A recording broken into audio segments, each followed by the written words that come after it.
Dewa Perang Yesikai. Bab 1366. Ada dua penjaga di depan. Yesikai berkata dengan lembut. Ada banyak pemberontak yang berpatroli di sini, tetapi mereka jelas tidak terlatih. Meskipun ada banyak orang, pertahanan mereka sangat longgar, yang memberi Yesikai dan Sue-san celah besar. Bersihkan, bersihkan. Yesikai bergerak cepat dan tegas, dengan cepat mengurus para penjaga.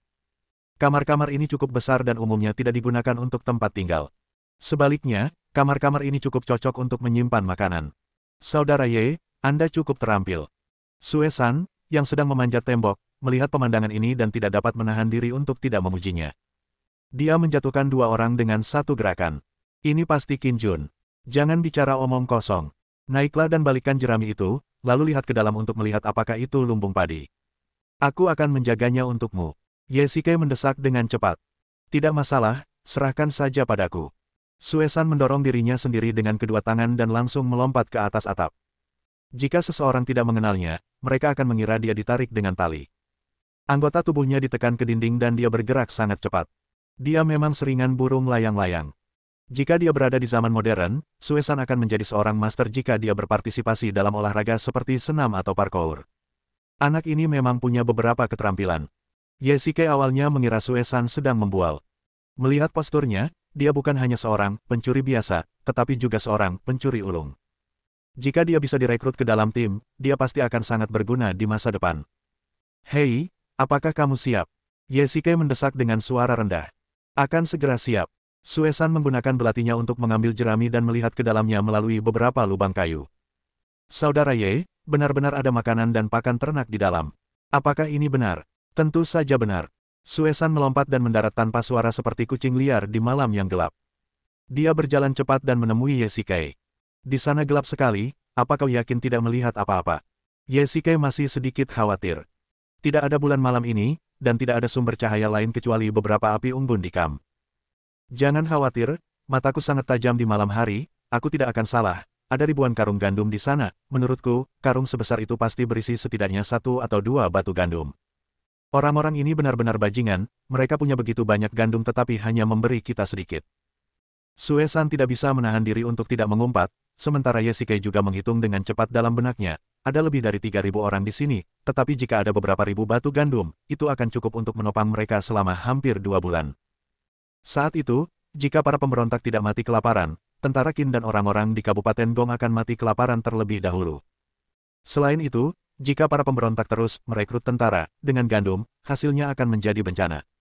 Baiklah, kita sudah mengetahui lokasi dan situasi lumbung padi. Ini bukan tempat untuk tinggal lama. Ayo cepat mundur. Baiklah, ayo berangkat. Hari sudah gelap, dan kedua orang itu berhasil bersatu kembali dengan Mancang dan yang lainnya tanpa ketahuan oleh para pemberontak. Kapten, apa yang harus kita lakukan sekarang? Apakah petanya sudah digambar? Yesikai bertanya balik. Tentu saja, pada siang hari, saudara-saudara menjelajahi seluruh kamp. Sekarang setelah kita tahu lokasi lumbung padi, semuanya sudah lengkap. Mancang mengeluarkan selembar kain putih dari sakunya. Ini adalah peta yang baru saja mereka gambar. Fungsi-fungsi ini juga diajarkan kepada tim oleh Yesikai. Baiklah kalau begitu, ayo kita segera pergi dari sini saat hari masih gelap dan kembali ke perkemahan. Sangguan pasti masih menunggu kita. Yesikai mengangguk. Ya, ledakan. Hei, orang besar, apa yang akan kau lakukan? Dua lampu putih menyala, dan Sue-san melihat dua pisau di lehernya. Kakinya lemas dan dia mengayunkan pisau itu untuk membunuhnya. Untungnya, Yesikai bertindak lebih cepat dan menangkis bilah pisau itu dengan belati. Kapten, orang ini sifatnya penakut. Begitu kita pergi, dia pasti akan membocorkan rahasia itu kepada para pemberontak besok pagi. Mancang menyimpan belatinya. Kapten, orang ini akan menjadi bencana jika dia tetap di sini. Kapten, kepala suku benar. Anggota tim yang lain pun ikut berkata. Yesikai menatap mereka, lalu menoleh ke arah Sue-san, sorot matanya penuh ketakutan dan sedikit kengganan. Mulai sekarang, saudara Sue adalah anggota tim kami. Seperti kami, dia juga seorang prajurit Qin. Menurut perintah militer, membunuh rekan seperjuangan adalah kejahatan berat yang tidak dapat dimaafkan. Ini. Semua orang bingung, tetapi mereka tidak dapat meyakinkan Yesikai, jadi mereka harus menerimanya. Bagaimana, saudara Sue, apakah Anda bersedia bergabung? Cek, dasar idiot. Apalagi yang bisa kalian lakukan selain kekerasan? Sue-san pertama-tama menunjuk ke arah Mancang dan yang lainnya dan mencibir. Bagaimanapun, dia marah dengan apa yang baru saja terjadi. Kemudian dia menoleh ke Ye Shikai dan membungkuk hormat sambil mengepalkan tangannya. Saudara Ye sangat bijaksana. Mulai sekarang, aku, Sue San, akan mengikutimu. Baiklah, mari kita segera keluar dari sini. 10 mil di luar Longshan adalah kamp komando tentara Qin. Sangguan, kamu belum tidur. Ye Shikai memimpin anak buahnya langsung ke dalam tenda dan melihat Sangguan Jian dan beberapa wakil jenderal sedang mempelajari peta di atas meja. Jika kamu tidak kembali, aku tidak akan bisa tidur sepanjang malam. Sangguan Jian menepuk bahu Ye Shikai dan bertanya langsung, apakah kamu sudah mengetahui situasinya? Mari kita lihat. Ye Shikai meletakkan peta di atas meja, dan semua orang datang. Para pemberontak memiliki cukup makanan dan perbekalan untuk bertahan hidup selama 1 atau 2 bulan, dan pada saat itu, jumlah mereka akan beberapa kali lipat dari kita. Kita tidak bisa menunggu lebih lama lagi. Saya sarankan kita menyerang besok malam dan melancarkan serangan mendadak. Nada bicara Ye Shikai sangat serius. Ini seperti bola salju. Jika kita tidak melakukan apapun tentang hal itu sekarang, tidak seorang pun akan dapat menghentikan momentum para pemberontak. Kau benar. Tanpa basa-basi lagi, aku setuju denganmu.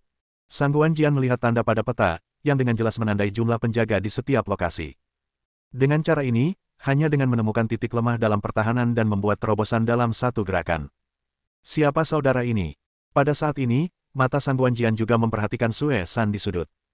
Dibandingkan dengan orang lain, dia memang terlihat sedikit kurus. Saudara yang kutemui di sana bernama Sue San. Operasi ini juga berkat dia. Kata-kata Ye Shikai, saudara, sudah cukup untuk membuktikan kepada semua orang. Terus terang, semua orang yang hadir mungkin merasa sulit untuk mempercayai orang asing seperti itu, tetapi karena Ye Shikai menjaminnya, mereka menerimanya. Halo, Jenderal. Sue San menghampiri Sangguan Jian dan berjabat tangan dengannya. Saudara Sue, tahukah Anda apa akibat berbohong tentang intelijen militer? Sangguan Jian bertanya dengan dingin. Ia ingin mengujinya. Sue San sudah menjadi anggota pasukan Qin, dan dia sangat mengenal perintah militer kita. Sebelum Sue San bisa menjawab, Ye Shikai menjawabnya. Pak Tua Ye, apakah kamu yakin orang ini baik-baik saja? Dia sekarang menjadi anggota tim saya. Jika dia punya masalah, saya juga akan ikut bersalah. Baiklah, besok terserah padamu. Jika timmu bisa membuka gerbang dari dalam, kita bisa menang dalam satu pertempuran. Bab 1367. Setelah mendengar apa yang dikatakan Ye Shikai, Sangguan Jian berhenti berdebat. Kunci antara jenderal dan komandan adalah kepercayaan. Meskipun Ye Shikai secara nominal adalah wakil komandan, dia bertanggung jawab untuk melaksanakan misi. Di zaman kuno, ketika mengelola pasukan, orang pertama-tama mencari jenderal dan kemudian memilih prajurit. Saat ini, ketika berbicara tentang pasukan, orang pertama-tama merekrut prajurit dan tidak memilih jenderal. Berdasarkan pengalaman yang dirangkum Ye Shikai dari pengalamannya di Longya, tidak ada seorang pun yang merupakan pejuang alami. Itu semua tergantung pada bagaimana mereka dilatih. Dibandingkan dengan para jenderal yang merencanakan dan menyusun strategi di tenda, Ye Shikai lebih suka memimpin tim untuk melaksanakan misi sendiri. Lagi pula, ketika dia berada di Longya, dia bertindak bersama anggota tim. Untuk menyelinap ke kamp dan membuka gerbang dari dalam, ini membutuhkan solidaritas setiap anggota tim. Dia mengatakan ini di depan begitu banyak orang hari ini untuk memperjelas posisinya. Sue San sudah menjadi anggota tim. Jika ada yang masih meragukannya atau bahkan menyerangnya, itu akan menjadi pelanggaran perintah militer. Kakak Ye, apakah kau begitu percaya padaku? Sue San menemukan Ye Shikai di luar tenda dan bertanya pada dirinya sendiri. Kata-katanya tadi benar-benar menyentuh hati Sue San. Di dunia yang kacau ini, orang seperti dia yang lahir dalam kemiskinan dan tidak berpendidikan menjalani hidup dengan mencuri dan diolok-olok oleh orang-orang biasa. Kata, kesetiaan, tidak pernah ada dalam dirinya.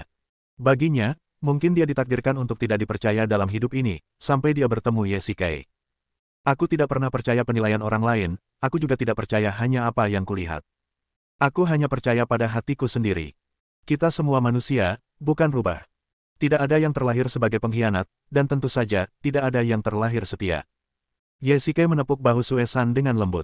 Kepercayaan bukanlah hal yang bersifat pribadi, tetapi saling menguntungkan. Jika kau percaya padaku dan bersedia membantuku menyelidiki lumbung padi, maka aku juga akan percaya padamu.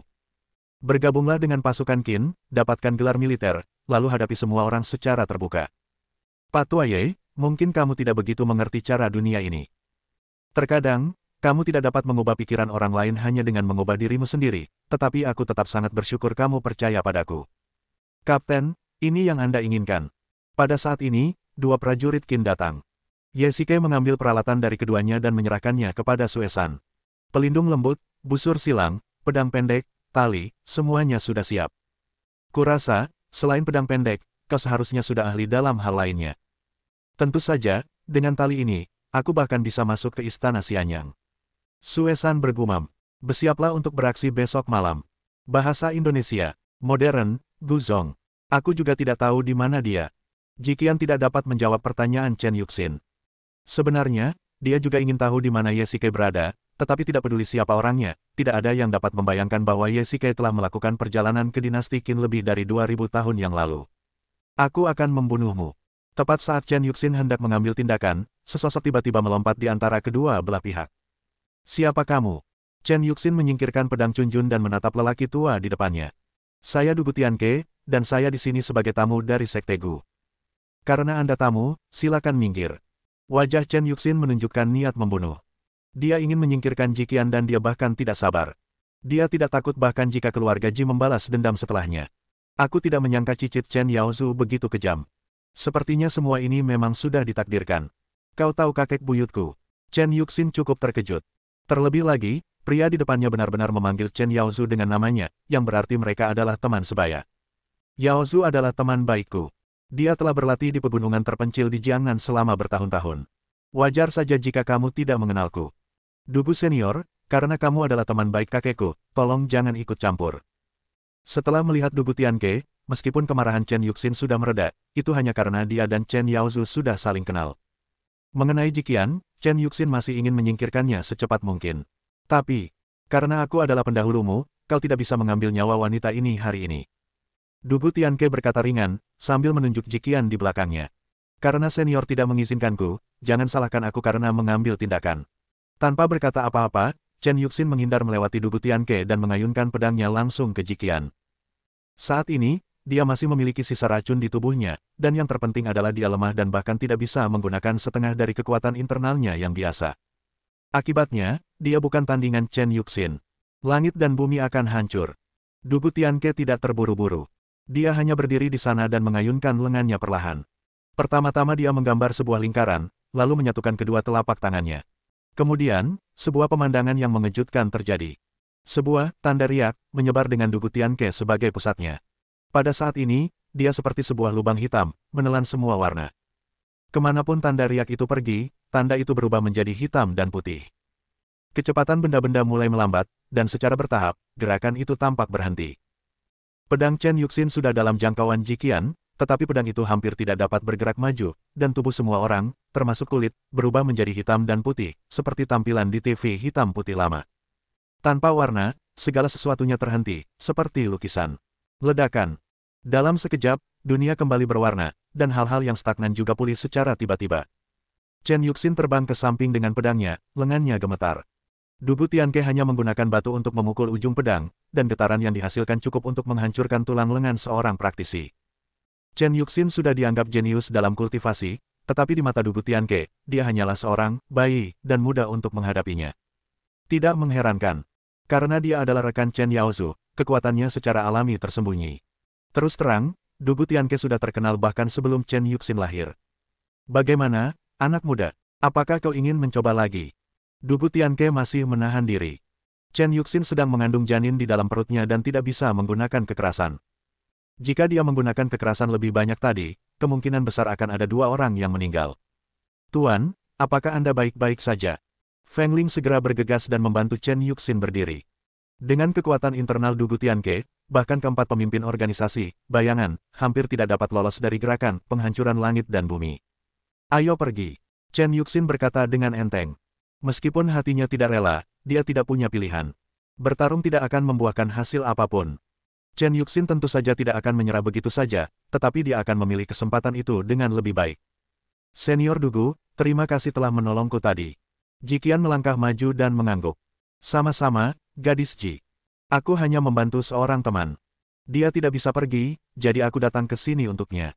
Maaf, senior, siapa orang itu? Itu kakek buyut Chen Yuxin, Chen Yaozu. Bab 1368. Dinasti Qin. Larut malam, daerah dekat Longshan ditumbuhi hutan lebat. Jika tidak ada perkemahan di sini dan bukan salah satu gunung terdalam yang terkenal di Kabupaten Gong, akan sangat sulit menemukan tempat ini. Meskipun Longshan tinggi dan memiliki pepohonan sebagai penghalang, ini juga menguntungkan bagi pasukan Qin. 2.000 tentara Qin bersenjata lengkap dan semuanya tinggal di semak-semak. Tidak ada bulan malam ini dan gelap gulita. Orang-orang di kamp pemberontak sama sekali tidak dapat melihat situasi di luar. Baiklah. Ye Shike memberi isyarat, dan seluruh pasukan Qin berhenti sekaligus. Sang Guan, kita akan mudah ditemukan jika kita melangkah lebih jauh. Kau tinggal saja di sini. Begitu kita berhasil, aku akan menembakkan panah sinyal dan kau bisa langsung masuk melalui gerbang utama. Ye Shike berkata dengan lembut. Dimengerti, Pak Tua Ye. 2.000 prajurit mengandalkan kalian bersepuluh. Jangan khawatir, kamu hanya perlu menyiapkan anggur dan makanan untuk merayakannya bersamaku. Setelah mengatakan ini, Ye Shike berbalik dan berangkat bersama tim. Kapten, berdasarkan penyelidikanku kemarin, paling aman adalah naik ke puncak. Sue San menunjuk ke dinding perkemahan. Wah, kamu gila ya. Kalau naik ke atas setinggi itu apa yang terjadi? Kamu pikir tentara di atas itu buta? Mancang sudah tidak puas dengan Sue San, dan begitu mendengar itu, dia langsung membantah. Sue San benar. Perkemahan di sini dibangun di atas gunung, memanfaatkan sepenuhnya medan pegunungan. Jika kita menggali tembok, itu akan memakan waktu dan tenaga, dan batu-batunya keras. Kita mungkin tidak dapat menggali keluar, jadi kita hanya dapat memanjat. Ye Shike berkata melawan segala rintangan, sekarang adalah saatnya kerbau, yang juga merupakan waktu ketika orang-orang paling lelah. Moral para pemberontak rendah dan disiplin militer lemah. Kita dapat memanfaatkan kesempatan ini. Mancang, kau dan saudara-saudaramu tunggu di sini. Sue San dan aku akan naik dan berurusan dengan para penjaga terlebih dahulu. Setelah kami yakin keadaan aman, kau boleh naik. Tidak, Kapten. Terlalu berbahaya bagimu untuk ikut dengannya. Biarkan aku ikut denganmu. Dasar bodoh, langkah kakimu berat sekali, apa kau mau semua orang mendengarnya? Sue San menemukan kesempatan itu dan tak lupa mengejek Mancang. Kedua pria ini, yang satu adalah pejuang yang tak kenal takut di medan perang, dan yang satu lagi adalah pencuri yang biasa di dunia bawah. Kepribadian mereka benar-benar bertolak belakang, tetapi Ye Shike tahu bahwa jika mereka bisa membuat keduanya bekerja sama, mereka akan menjadi tak terkalahkan. Anak kecil, kau cari gara-gara. Mancang pura-pura hendak memukul Sue San, namun dihentikan oleh Ye Shike. Diamlah dan ikuti saja perintahku. Ya, Kapten. Sue San, kamu naik duluan. Ye Shike berbalik dan memberi perintah. Jangan khawatir, Kapten, lihat saja kemampuanku. Sue San sesuai dengan gelarnya sebagai pencuri ulung. Kemampuannya memanjat tembok dan terbang di atas atap tidak berlebihan. Pertama-tama ia melemparkan tali, dan setelah tali itu diperbaiki, ia memegang tali itu dengan satu tangan dan menusuk dinding kayu itu dengan belati dengan tangan yang lain untuk membantunya memperbaikinya. Ia menggunakan kakinya untuk mengerahkan tenaga dan memanjat tembok itu seperti tokek. Ia sangat cepat dan gerakannya sangat ringan, tanpa suara. Setelah Ye Shike memberi isyarat, dia juga memanjat tali. Meskipun Sue San adalah seorang gangster, dia tidak pernah membunuh siapapun. Jika dia bertemu dengan para pemberontak, Ye Shike benar-benar khawatir dia akan mengalami kecelakaan. Kapten, lihat ke sana. Kedua pria itu memanjat tembok dan diam-diam menjulurkan kepala mereka. Ada beberapa pemberontak yang berpatroli di tembok, tetapi mereka semua tampak sangat lelah. Setelah berjalan beberapa saat, mereka duduk dan tertidur di dinding. Ikuti aku, kata Ye Shike lembut, dia memanjat tembok, menggunakan kakinya untuk berlari tepat di belakang seorang penjaga, dan mengeluarkan belati. Klik, kepala desa benar-benar hebat. Sue San menatap Ye Shike dan tidak bisa menahan rasa kagum di wajahnya. Jika aku punya kemampuan ini, siapakah di dunia ini yang berani menindasku? Baiklah, kalian sekarang berada di pasukan Qin, jadi berhentilah membicarakan dunia seni bela diri. Ye Shike mengingatkan. Ya, Kapten benar, aku tidak akan mengatakannya lagi. Sue San berkata berulang kali. Segalanya berjalan lancar, yang membuatnya semakin percaya diri. Ye Shike mungkin adalah orang yang mulia baginya. Ada 3 orang lagi di depan, apakah kau melihat mereka? Ye Shike menunjuk ke arah orang-orang di depan. Ketiga penjaga itu duduk berdekatan, dan mereka jelas sangat mengantuk. Ikuti aku dari belakang. Ye Shike berjalan perlahan dengan langkah ringan dan langsung memotong leher si pembunuh. Siapa ini? Ye Shike tiba-tiba menoleh, dan tiba-tiba terdengar suara dari menara penjaga. Itu adalah suara penjaga. Suara mendesing. Sebelum Ye Shike bisa bereaksi, sebuah anak panah melesat dan penjaga itu terjatuh ke tanah, terbunuh di tempat. Kapten, kau baik-baik saja. Sue San mengikuti sambil terengah-engah. Ye Shike menatap busur silang di tangannya dan terkejut. Jaraknya 80 langkah, tetapi Sue San terbunuh dengan satu anak panah, dan ini adalah pertama kalinya dia melakukannya. Aku baik-baik saja. Terima kasih atas apa yang terjadi tadi. Ye Shike masih sedikit takut. Jika Suesan tidak bertindak tepat waktu dan meminta penjaga untuk memberitahu para penjaga, mereka akan berada dalam bahaya.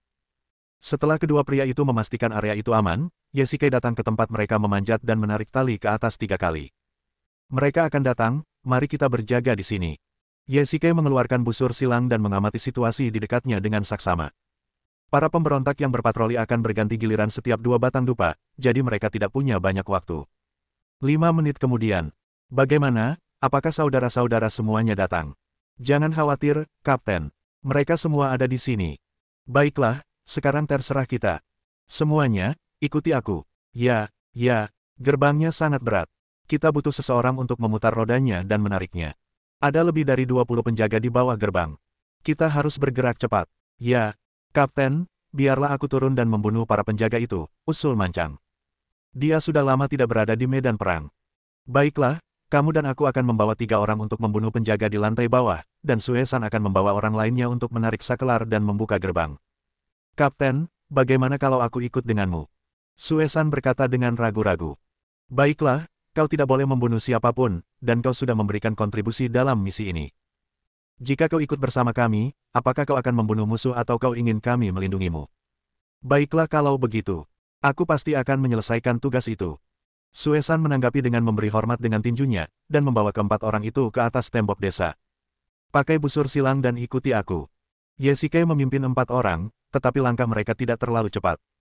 Mereka berjalan menuju pintu dengan angkuh. Semua orang, perhatikan perintahku. Sekarang sudah gelap dan mereka tidak bisa melihat kita dengan jelas. Ya, gerbang desa. Benarkah? Mereka berpatroli sampai larut malam.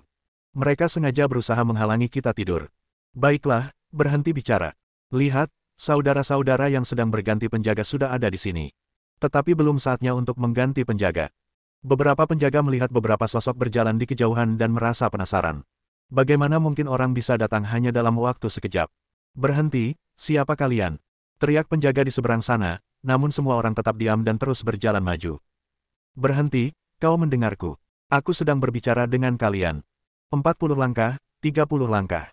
Ye-Shikai memperkirakan jarak antara kedua belah pihak. Jangkauan busur silang tidak sebaik busur panjang, jadi ia harus mendekat untuk mengerahkan kekuatannya.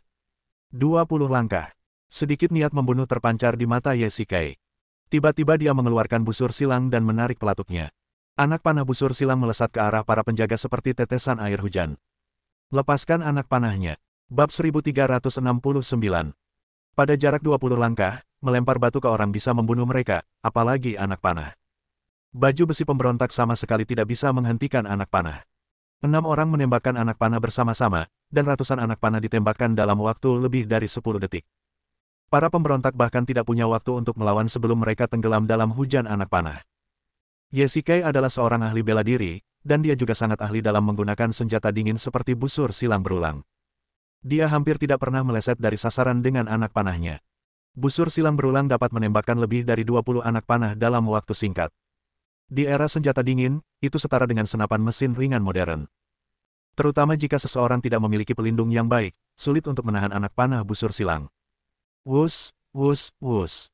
Beberapa orang menembakkan semua anak panah di penerima, dan para penjaga di gerbang desa semuanya telah pergi. Ye-Shikai mengganti penerima dengan yang baru dan memeriksa dengan saksama untuk melihat apakah ada yang masih hidup.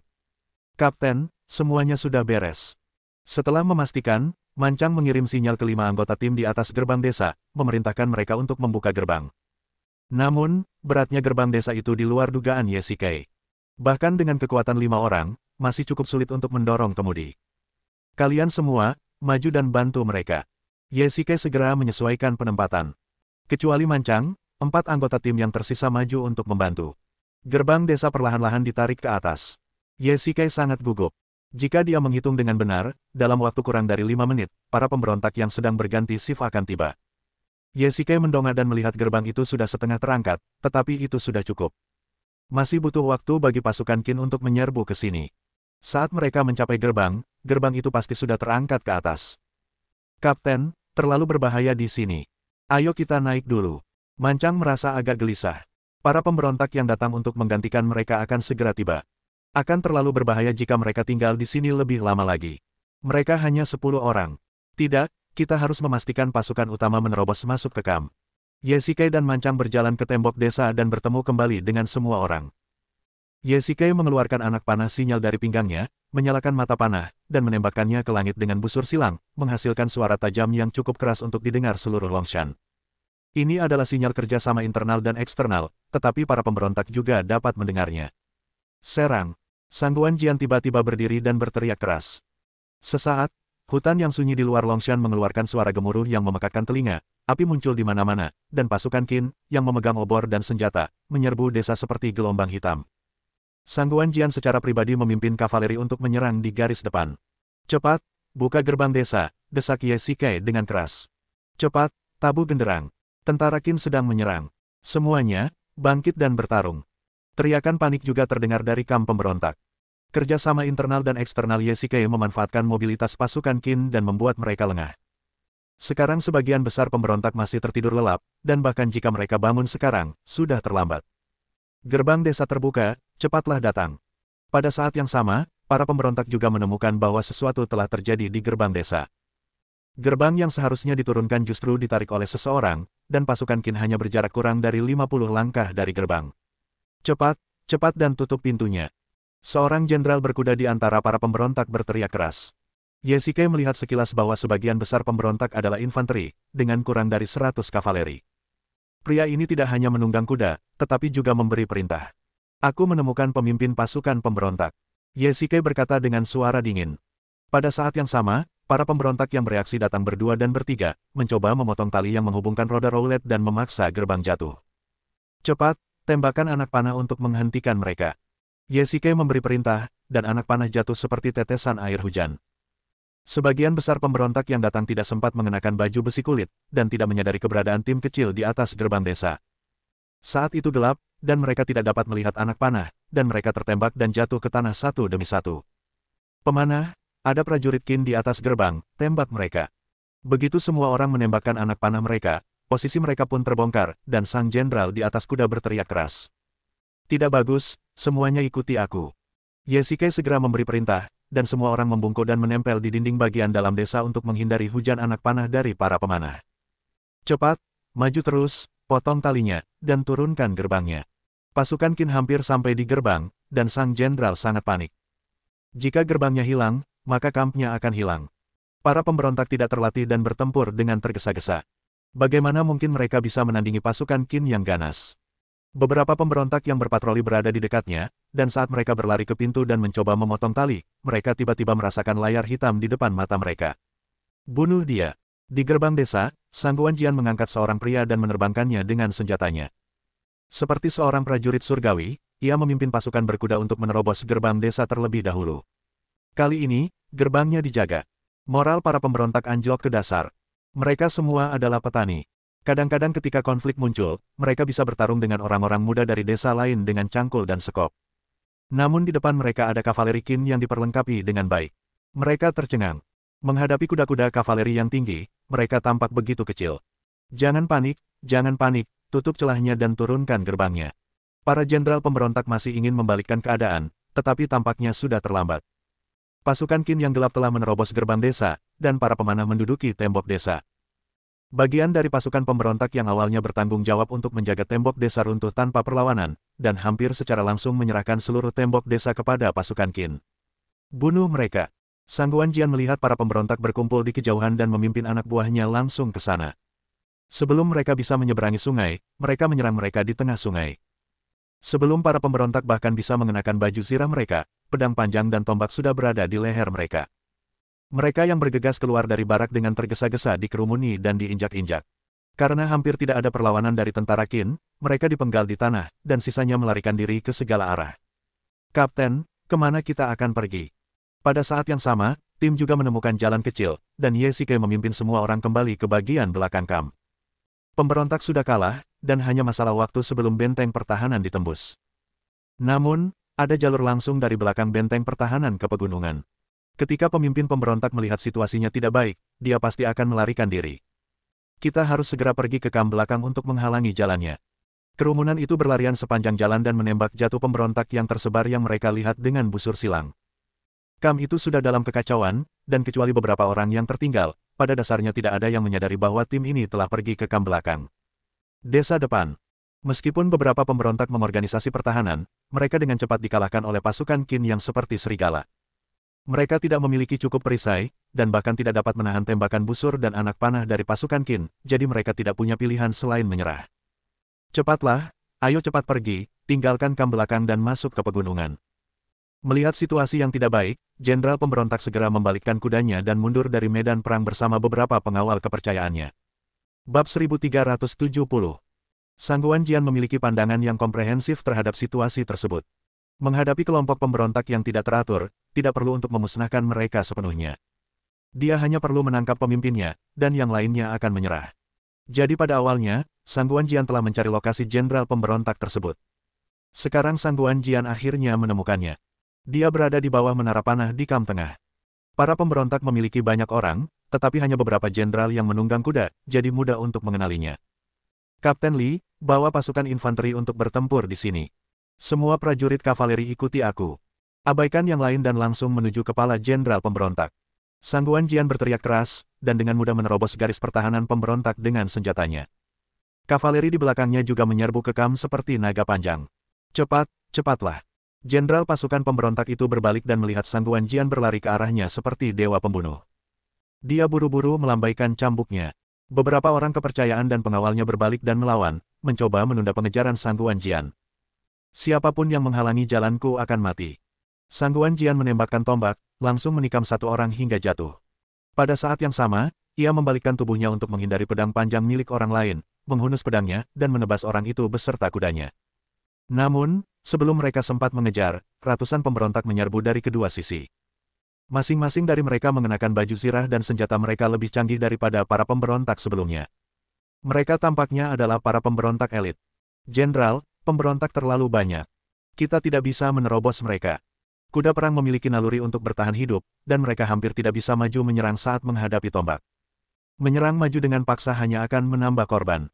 Namun, jika para jenderal pemberontak dibiarkan meninggalkan kamp belakang, itu seperti membiarkan harimau kembali ke pegunungan. Medan di pegunungan yang dalam itu rumit, dan mustahil untuk mengirim pasukan untuk mencari. Mungkin dalam waktu dekat, dia akan membentuk pasukan pemberontak baru di Kabupaten Gong. Sialan, ikut aku. Pada akhirnya, Sangguan Jian memilih yang pertama. Dia tidak akan pernah mempertaruhkan nyawa saudara-saudaranya. Jika 40 atau 50 orang lagi harus mati untuk menangkap jenderal bandit itu, dia tidak akan pernah setuju. Sangguan Jian memimpin pasukan berkuda keluar dari formasi senjata dan berbelok untuk mengambil jalan memutar dari jalan yang benar. Para pemberontak di sana lemah dalam hal kekuatan tempur. Meskipun mereka telah pulih sepenuhnya dari keterkejutan, hanya sedikit yang berani menghentikan Sangguan Jian. Dia adalah seorang jenderal yang pemberani dan terampil. Tidak heran Han Hao mempercayakan 2000 prajurit kepadanya. Anda tahu, posisi militer Sangguan Jian saat ini hanya 100 jenderal. Merupakan tugas yang sangat sulit baginya untuk memimpin 2000 orang sekaligus. Minggirlah. Sangguan Jian mengayunkan tombaknya dengan cekatan, menusuk lebih dari selusin orang di sepanjang jalan, seolah-olah dia berada di ruang hampa, dan langsung bergegas menuju ke perkemahan belakang. Desa belakang. Tuanku, cepatlah pergi. Setelah kita keluar dari kamp belakang, kita akan pergi ke pegunungan yang dalam di mana ada makanan. Setelah kita masuk, kita tidak perlu khawatir tentang pasukan Qin. Beberapa pemimpin dan pengawal pasukan pemberontak bergegas ke kamp belakang. Mereka sudah dalam kekacauan. Pemenangnya adalah raja dan yang kalah adalah bandit. Ini adalah contoh terbaik dari hal ini. Cepat buka gerbangnya dan biarkan jenderal keluar. Seorang wakil jenderal berteriak kepada para prajurit yang menjaga gerbang. Namun, suaranya seperti tidak terdengar dan tidak ada yang menanggapinya. Ini, apa yang terjadi? Semua orang saling memandang, penasaran. Apakah kamu tuli? Ini jenderal, cepat buka pintunya. Wakil jenderal berteriak tidak sabar, tetapi tetap tidak ada yang menanggapinya. Dia menjadi cemas dan turun dari kudanya, lalu berjalan menuju gerbang desa. Sialan kalian! Ledakan! Namun, sebelum wakil jenderal itu bisa menyelesaikan keluhannya, dia tidak bisa mengeluh lagi karena 3 anak panah-panah menembus dadanya dan dia tewas di tempat. Lepaskan anak panahnya. Wus, wus, wus. Dalam sekejap, ratusan anak panah melesat keluar. Kuda-kuda perang terkena anak panah dan tidak dapat menahan rasa sakit yang hebat. Mereka mengangkat kuku mereka dan meringkik ke langit. Orang-orang di atas kuda tidak dapat bereaksi dan langsung jatuh ke tanah. Itu pembunuh, lindungi jenderal. Sudah terlambat sekarang untuk bereaksi. Yesike perlahan berjalan keluar dari kegelapan. Ada puluhan mayat di tanah. Beberapa letnan menjaga para pemimpin pemberontak, seluruh tubuh mereka gemetar. Mereka yang menjaga desa itu sama sekali bukan tentara pemberontak, tetapi tim Yesikai. 2 wakil jenderal, dan seorang komandan garnisun. Berapa banyak jasa militer yang bisa kita dapatkan jika kita menangkap mereka semua? Mata Mancang berbinar. Akan menjadi pencapaian yang luar biasa untuk menangkap jenderal musuh. Meskipun mereka bukan suku Serigala Utara tetapi pasukan pemberontak, itu adalah sesuatu yang bahkan tidak dapat dipikirkan oleh prajurit biasa. Aku tidak tahu, tapi seharusnya tidak menjadi masalah untuk naik 3 tingkat berturut-turut. Yesikai melangkah maju perlahan, dan dengan setiap langkah maju, beberapa orang mundur selangkah. Menyerahlah, kau dikepung. Jika kau tidak menyerah, kau akan mati. Yesikai memegang pedang panjang di tangannya dengan tatapan dingin. Ia tidak keberatan membunuh orang-orang ini di tempat, tetapi akan lebih baik jika ia bisa menangkap mereka hidup-hidup. Seorang wakil jenderal tampak enggan menyerah. Dia menggertakkan giginya dan bergegas menuju Yesikai, mengayunkan pedangnya ke lehernya. Ledakan. Yesikai tidak terburu-buru. Dia mengeluarkan belati dari pinggangnya dan langsung menangkis pedang perunggu wakil jenderal itu. Dia memegang pedang panjang di tangan lainnya dan menusukkannya langsung ke dadanya. Baiklah, beberapa dari kalian masih ingin datang, ayo. Yesikai berkata dengan tenang. Dengan seni bela dirinya, apa yang akan terjadi bahkan jika semua orang berkumpul? Menurutnya, pemberontakan orang-orang ini tentu saja bukan untuk menggulingkan dinasti Qin, tetapi hanya untuk menggunakan slogan ini untuk mengumpulkan orang-orang.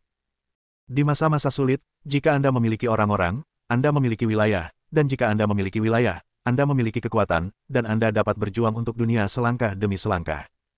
Pada analisis terakhir, yang mereka inginkan adalah status, tetapi orang ini tidak seberuntung itu. Jika Yesikai dan Sangguan Jian tidak menerima perintah militer, atau jika mereka tidak datang ke Kabupaten Gong, dia masih akan memiliki kesempatan, tetapi sekarang, dia tidak memiliki kesempatan sama sekali. Saudaraku, jika kau bisa melepaskanku, aku bisa memberimu emas dan perak sebanyak yang kau mau. Jika kau membantuku berhasil, aku akan memberimu hadiah yang sangat besar. Pada saat-saat terakhir, pemimpin pasukan pemberontak itu masih belum menyerah dan ingin mengalahkan Yesikai. Haha, haha. Ketika semua orang mendengar ini, mereka tidak bisa menahan tawa. Mancang perlahan melangkah maju dan menunjuk ke arah Yesikai. Tahukah kau siapa dia? Dia adalah wakil komandan pasukan Qin. Dengan kondisimu yang menyedihkan saat ini, kau masih ingin memenangkan hatinya.